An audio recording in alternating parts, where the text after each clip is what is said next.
Hello, എല്ലാവർക്കും പുതിയൊരു വീഡിയോയിലേക്ക് സ്വാഗതം. എല്ലാവരും സുഖമായിട്ടിരിക്കുന്നു വിചാരിക്കുന്നു. ഇന്ന് നമ്മൾ ചക്ക വെച്ച് നല്ലൊരു എരിശ്ശേരി തയ്യാറാക്കുവാണ്. എരിശ്ശേരി തയ്യാറാക്കാൻ ഏറ്റവും ടേസ്റ്റാണ്. ഇതെങ്ങനെയാണ് തയ്യാറാക്കുന്നത് നോക്കാം. ചക്കയെല്ലാം ഒന്ന് ഒരുക്കിയെടുക്കണം.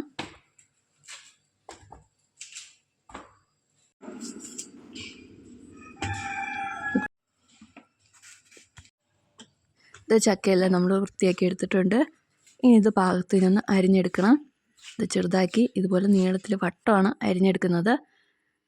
ഇതുപോലെ ഫുള്ളായിട്ടൊന്ന് അരിഞ്ഞെടുക്കാം. നല്ല ടേസ്റ്റിന് വേണ്ടി നമ്മൾ ചക്കക്കുരു കൂടി ചേർക്കുന്നുണ്ട്. 10 ചക്കക്കുരു ചെറുതാക്കി മുറിച്ച് ഒന്ന് ഇട്ട് കൊടുക്കുന്നുണ്ട്. അതാകുമ്പോൾ നല്ല ടേസ്റ്റ് കിട്ടും നമ്മുടെ എരിശ്ശേരിക്ക്.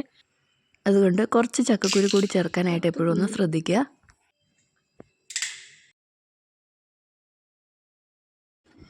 ചക്കക്കുരുവെല്ലാം നമ്മൾ മുറിച്ചെടുത്തിട്ടുണ്ട്.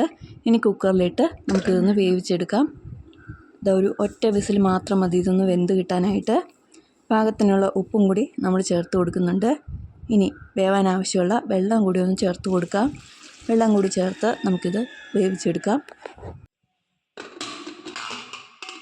ഇനി അടുത്തായിട്ട് വേണ്ടത് അരപ്പാണ്. അരപ്പിനായിട്ട് അരമുറി തേങ്ങ ചിരണ്ടിയതും അതിൻ്റെ കൂടെ ഒരു 5 പച്ചമുളക്, ഒരു 6-7 ഉള്ളി, മഞ്ഞൾപ്പൊടി, ജീരകം 1 ടീസ്പൂൺ ജീരകം, അതുപോലെ തന്നെ 1 ടീസ്പൂൺ മഞ്ഞൾപ്പൊടിയാണ് എടുത്തിട്ടുള്ളത്. ചക്കയെല്ലാം നന്നായിട്ട് നമുക്ക് വെന്ത് കിട്ടിയിട്ടുണ്ട്. ഇതിനി ചെറുതായിട്ടൊന്ന് ഉടച്ചെടുക്കുന്നുണ്ട്. നല്ല കൊഴുത്ത ചാറ് കിട്ടാൻ വേണ്ടിയിട്ടാണ്. ചെറുതായിട്ടൊന്ന് ഉടച്ചു കൊടുക്കുകയാണെങ്കിലാണ് നല്ല ടേസ്റ്റിൽ കിട്ടുക.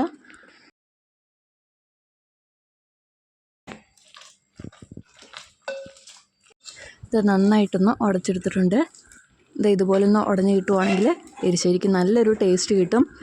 ഇതിലേക്ക് ഇനി നമുക്ക് അരപ്പ് ചേർത്ത് കൊടുക്കാം. നമ്മൾ അരച്ച് വെച്ചിരിക്കുന്ന അരപ്പൊന്ന് ചേർത്ത് കൊടുക്കണം. അരപ്പ് ചേർത്ത് കൊടുത്തിട്ടുണ്ട്. ഇനി കുറച്ചുകൂടി വെള്ളം കൂടി ചേർത്ത് നമുക്കിത് ഫുള്ളായിട്ടൊന്ന് നല്ലപോലെ ചാറാക്കി എടുക്കാം.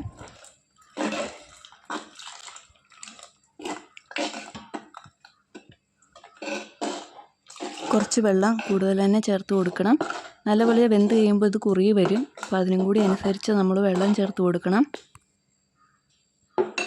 കുറച്ചുകൂടി വെള്ളം ചേർത്ത് കൊടുക്കണം. അതിന് മുമ്പായിട്ട് നമുക്ക് കുറച്ച് കറിവേപ്പില ചേർത്ത് കൊടുക്കാം. ഒരു 2 തണ്ട് കറിവേപ്പില ചേർത്ത് കൊടുക്കുന്നുണ്ട്.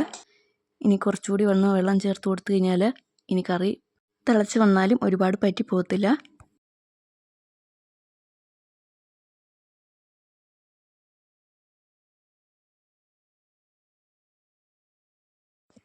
ആവശ്യത്തിനുള്ള വെള്ളം നമ്മൾ ചേർത്ത് കൊടുത്തിട്ടുണ്ട്. ഇനി നന്നായിട്ടൊന്ന് മിക്സ് ചെയ്തതിന് ശേഷം ഉപ്പൊക്കെ പാകത്തിനാണെന്ന് നോക്കിയതിന് ശേഷം നമുക്കിനി പാകത്തിൽ നിന്ന് ചൂടാക്കി എടുത്താൽ മാത്രം മതി. ഒരുപാട് തിളച്ച് പോകേണ്ട ആവശ്യമില്ല.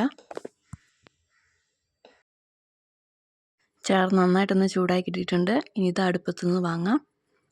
ഇനി അടുത്തായിട്ട് മെയിൻ സ്റ്റെപ്പാണ് വരുന്നത്. നമുക്ക് കടുക് താളിക്കണം. കടുക് താളിക്കുന്നതിലാണ് ഇനി എരിശ്ശേരിയുടെ ടേസ്റ്റ് എല്ലാം വരുന്നത്. ഇത് നമ്മൾ വെളിച്ചെണ്ണയിലാണ് താളിക്കുന്നത്. വെളിച്ചെണ്ണ ഒന്ന് ചേർത്ത് കൊടുക്കുക.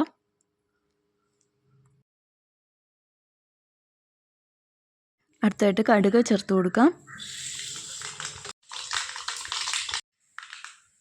കടുക് പൊട്ടിയതിന് ശേഷം ഉള്ളി അരിഞ്ഞതാണ് ചേർത്ത് കൊടുക്കുന്നത്. ഉള്ളി എന്ന പകുതി വരെ മൂത്ത് വന്നു കഴിഞ്ഞാൽ കുറച്ച് അരിയാണ് ചേർത്ത് കൊടുക്കുന്നത്. കുത്തിരിയാണ് 1 ടേബിൾ സ്പൂണാണ് ചേർത്ത് കൊടുക്കുന്നത്. ഇതാണ് നമ്മുടെ എരിശ്ശേരിക്ക് മെയിനായിട്ട് വേണ്ടത്. ഉള്ളി ചെറുതായിട്ടൊന്ന് മൂത്ത് വന്നതിന് ശേഷം നമുക്ക് ഈ അരി ഒന്ന് ചേർത്ത് കൊടുക്കാം. അരി ചേർത്ത് കൊടുത്തതിന് ശേഷം അത് നന്നായിട്ടൊന്ന് പൊട്ടി വരും. പൊട്ടി മേലെയായിട്ട് വരും. നമ്മൾ ചേർത്ത് കൊടുത്ത അരി നന്നായിട്ടൊന്ന് പൊട്ടി മേലെയായിട്ട് വന്നിട്ടുണ്ട്.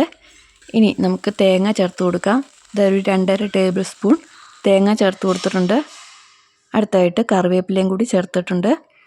ഇത്രയും മതി. ഇത്രയും നന്നായിട്ടൊന്ന് മൂത്ത് കിട്ടിക്കഴിഞ്ഞാൽ ഇനി നമ്മുടെ കറിയിലേക്കൊന്ന് ചേർത്ത് കൊടുക്കാം. കടുക് താളിച്ചത് നമ്മൾ ചേർത്ത് കൊടുത്തിട്ടുണ്ട്. ഇത്രയായി കഴിഞ്ഞാൽ നമ്മുടെ എരിശ്ശേരി അങ്ങനെ റെഡി ആയിട്ടുണ്ട്. നല്ല സ്വാദിഷ്ടമായ ഒരു എരിശ്ശേരിയാണ്. ചക്ക സീസണാണ്. എല്ലാവരും ഒന്ന് ട്രൈ ചെയ്ത് നോക്കുക. നല്ല ടേസ്റ്റാണ്. എല്ലാവർക്കും ഇത് ഇഷ്ടപ്പെടും. നമ്മുടെ വീഡിയോ ഇത്രയേ ഉള്ളൂ. വീഡിയോ എല്ലാവർക്കും ഇഷ്ടപ്പെട്ട് കാണുമെന്ന് വിചാരിക്കുന്നു. വീണ്ടും നല്ലൊരു വീഡിയോ ആയിട്ട് കാണാം. അതുവരെ എല്ലാവർക്കും ബൈ.